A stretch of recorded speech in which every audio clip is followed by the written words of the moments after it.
was already said almost everything about Anna-Maria, but please join me in welcoming Anna-Maria on stage. She's going to present to you 5 of the most successful marketing campaigns currently and how they're related to dating somehow.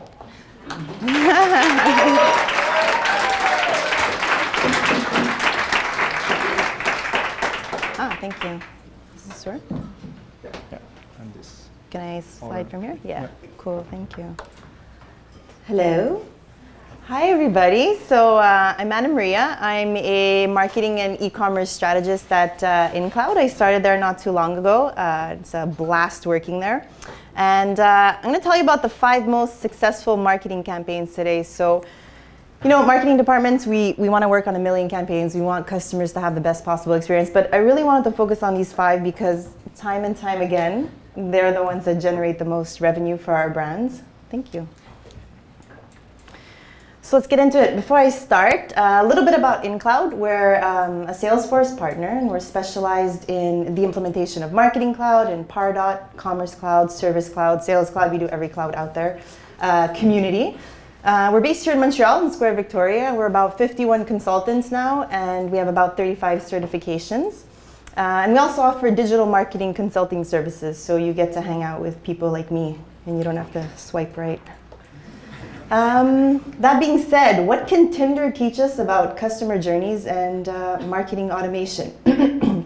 So, number 1, if you do not have a strong online presence, you're not going to be connecting with customers. Number 2, relationships and customer journeys both need to be nurtured in order to work. And number 3, castle is kind of like swiping right. Both parties need to consent in order to get the conversation started. So how do you win at online marketing? The welcome campaign, welcome series, my favorite. So this is kind of like your first date. You know, you really have a limited amount of time to make an amazing first impression. So there's a few do's and don'ts here. Number 1, you do not want to show up late. So, you know, if somebody signs up to the email, do not send the welcome email 4, 5, 6 days later. At this point, they've moved on. They've forgotten about you. And when you email them, they're going to be like, who is this? The goal here is to really send this email out in the first 24 to 48 hours, if possible. And you really want to remain top of mind in this case. Number 2, do not use ambiguous sender name or subject lines. So, you know, info@xyzcompany.com, or when the sender name is newsletter. You really want to properly introduce yourself, and the customer really needs to not question where this is coming from. You know, it's like showing up to a first date and you look absolutely nothing like your picture.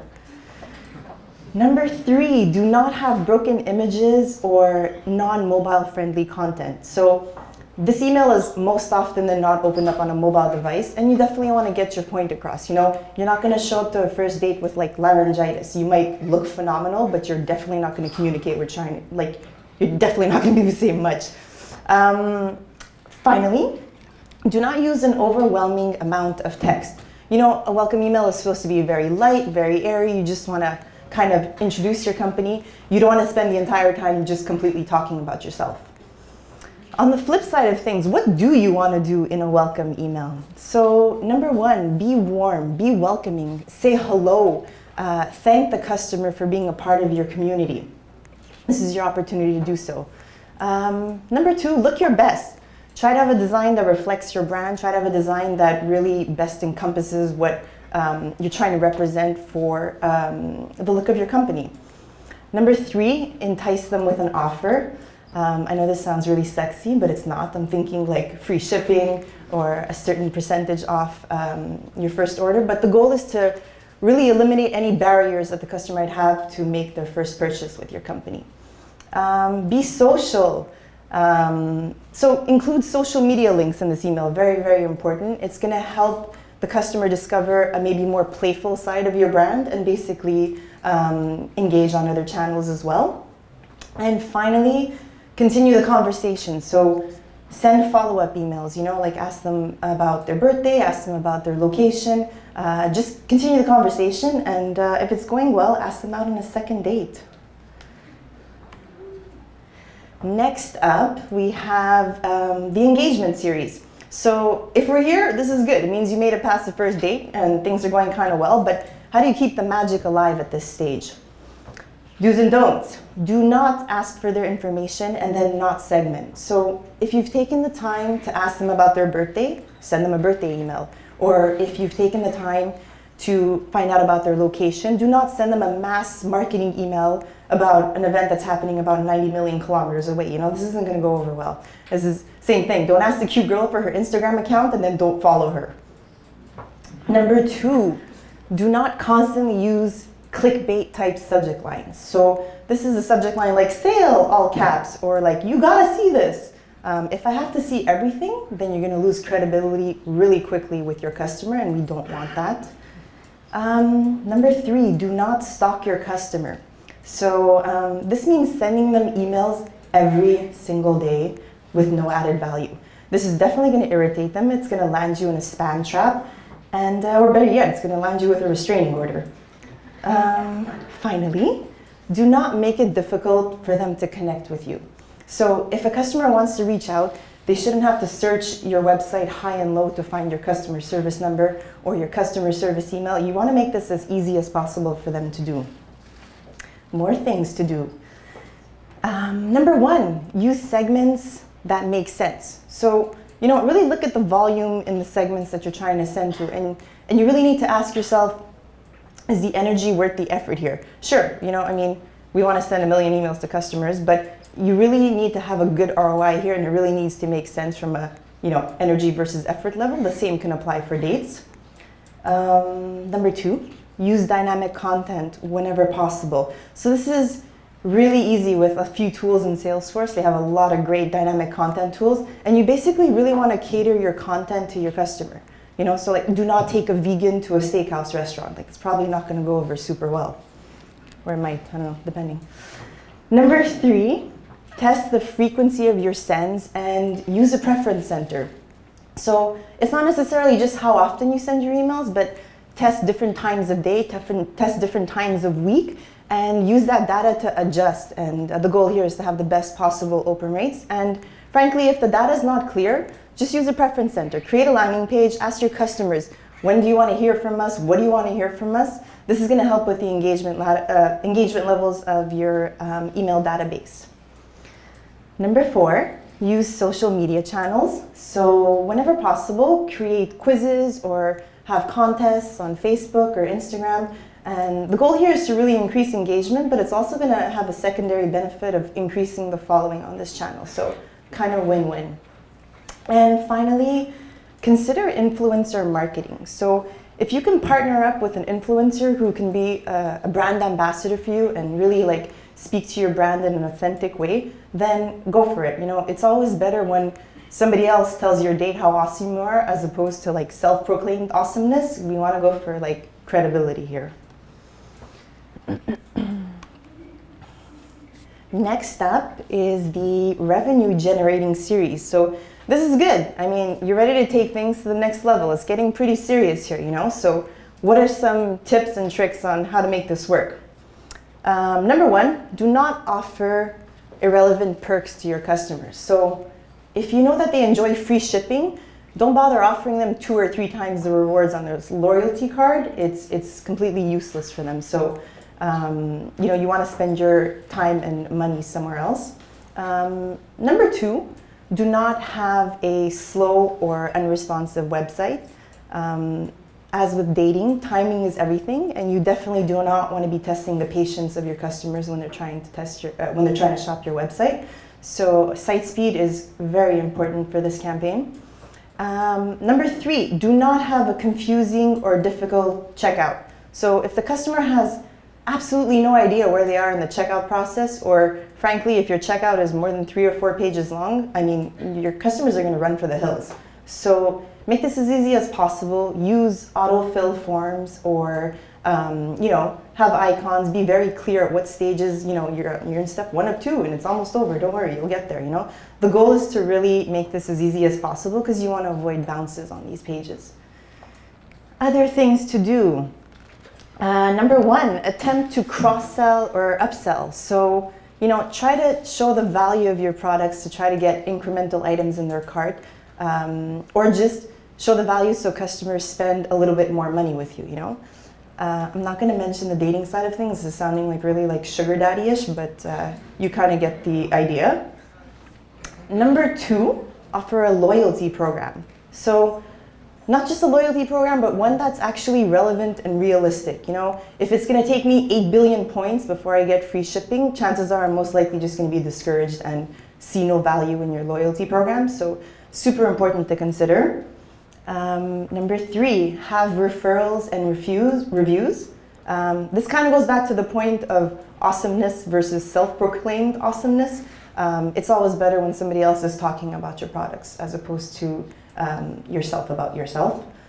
Number 4, implement cart abandonment programs. So this is really important because 67% of carts are abandoned, and that's a lot of money that's left on the table that a simple automated email could fix. So it's definitely worth the time in investing in this and converting these incremental sales and incremental dollars as well. Finally, be attentive when your customers speak to you. So, you know, this means really listening what they have to tell you and getting back to them. You know, like even if it's just a matter of letting them know, hey, we have a really huge call volume right now and we'll get back to you soon. But the trick here is to just don't ignore them. I mean, don't leave them on read. Nobody likes that, and you're gonna end up getting a text message like this long from your girlfriend, and it's never pleasant. Finally, well, almost finally, but there's the win-back campaign. So things are going great, it's awesome, until you have your first fight. And I'm not talking about like, oh my God, you ate the last French fry. Like, I'm talking big fight, you know? And how do you deal with this? How do you get over this like hump in your relationship, you know? So number 1, do not tell the customer to calm down. So never in the history of calm down has this ever worked. I'm not an advocate of calm down, but do take the time to listen to why they're complaining and really try to rectify the communications thereafter. Number 2, do not suffocate them.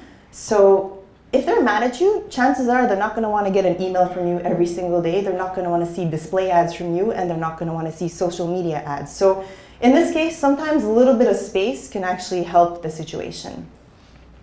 Other things that can help, down to the do's. Number 1, understand why they're upset or why they want to break up with you.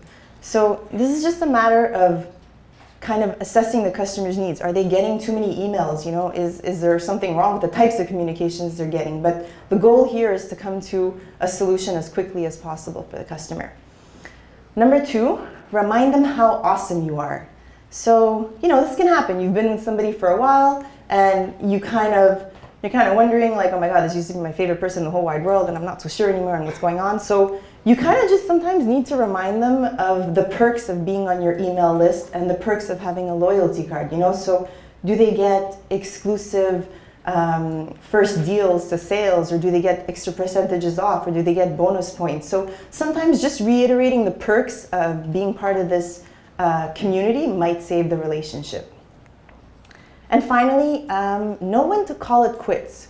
So if you've really embarked them on multiple re-engagement campaigns and to no avail, or are they converting again, sometimes you really need to consider that having a clean database and having high deliverability rates and high open rates is a lot more important than just having a huge email database to send to. And sometimes putting these inactive users into a suppression list is the best thing to do, as is the case with certain relationships. Finally, we have the welcome campaign. So this is it. You guys are in love. You're in it for the long haul. You've both deleted your dating apps from your phones, and you kind of want to make this happily ever after work out. So here's a few tips on this. Do not simply throw discount at VIP customers. These are loyal customers, you know, and they're not necessarily looking for percentages off their order. They're looking for personalized content. They're looking for, you know, and not personalized like use my name in a subject line like, Anna, you gotta look at this. That's not personalized. I'm talking about like curated products specifically designed for them, curated recommendations, anything that's really gonna make them feel like you're paying attention to their needs and wants. Do not send them cart abandonment emails. So once again, these are loyal customers. chances are they know that they left stuff in their cart. Chances are that they're probably going to go buy this cart this weekend. So there's absolutely no need to remind them of the items that are left in their cart. Just do your team a favor. Save your team the time and energy in creating these emails, but also spare their inbox of these unnecessary emails. Other do's, VIPs, you definitely want to spoil them. So this is kind of like exclusive first access to certain sales or concerts or certain events, free shipping all year round, not just in certain periods of the year. This type of stuff, it goes a really long way with VIPs. Number 2, go the extra mile. That was weird. Go the extra mile. So that's more like personal shopping experiences and concierges or sessions with an expert depending on what your industry is in. But basically, anything that's going to make them feel extra special is worth it in this case. And finally, get some one-on-one time. So if you have a VIP customer's phone number, use it. Send them a text message letting them know that there's an event happening in the neighborhood and that they should attend. Anything that's going to make them feel extra special without spamming them is definitely worth it. Is definitely worth the effort in this case. So there you have it, the 5 campaigns, but a few tips on knowing when to use each of these campaigns. And I just want to jot down these 5 points. Oh my God, everything's in 5s. It's kind of weird, I just realized that.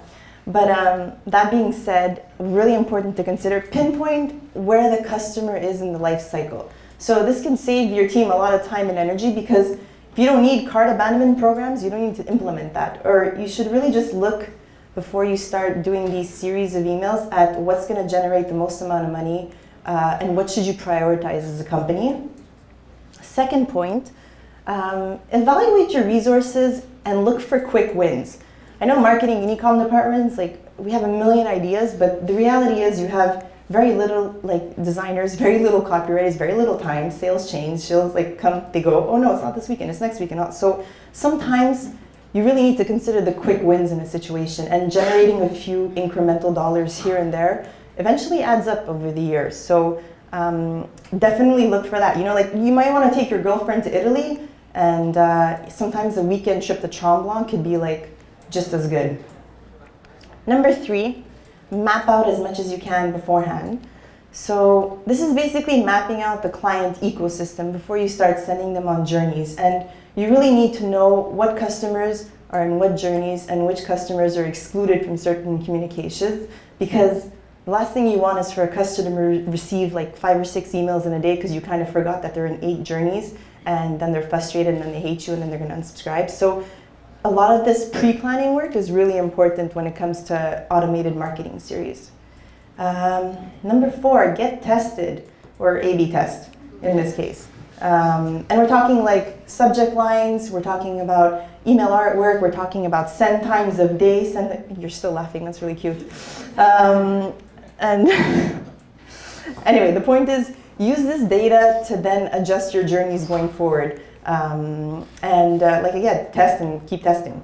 Number 5, assess and adjust. So regularly look at the performance of your journeys in terms of open rates, in terms of click-through rates, in terms of deliverability. This is the type of thing where people tend to forget. They're like, oh yeah, it's automated, it's fine, it's doing great. But kind of looking at the stats is really what gives you insight into, should you remove an email from the journey? Can you adjust your subject line? Can something be modified here?